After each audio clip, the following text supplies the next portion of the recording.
শোন, আমরা পলিয়ে পলিয়ে গ্র্যান্ড মাস্টারে যাই না, ঠিক আছে? আমরা বুকের পাটা দিয়ে রাস খেলি, ঠিক আছে? স্টার্ট লাগা তো, এই যে এবার তোদেরকে দেখাই, চল।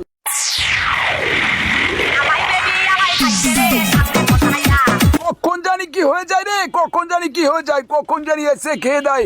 ওই এই পাশ দিয়ে কি জানি একটা গেল, এই যে এই পাশ দিয়ে গেল, এই রাস দিয়ে দিয়েছে, দিয়ে দিয়েছি হ্যান্ডেল মেরে, দেখাচ্ছিস কত বড় একটা পুরো প্লেয়ারকে হ্যান্ডেল মেরে দিলাম। বলা এইরকম খেলতে গেলে আমার মতন গেম প্লে স্কিলের দরকার, কোনো হিরোই গ্র্যান্ড মাস্টার লোগো থাকলে হবে না, ঠিক আছে?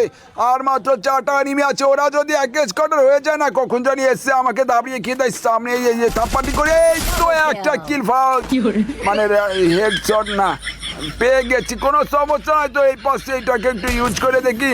যাই হোক, আর মাত্র 3টা নেমে আছে, এই 3টাকে এখন আমাকে সাল্টিং দিয়ে একবারে বুয়াটা নিতে হবে, ঠিক আছে? সামনে হচ্ছে খেয়ে দেবো সবাই, এই তো একটাকে খেয়ে দিচ্ছে, বুয়া নিয়ে নিয়েছি, দেখাচ্ছি সেইরকম বুকের পাটা লাগে, ঠিক আছে? বুয়া নিতে গেলে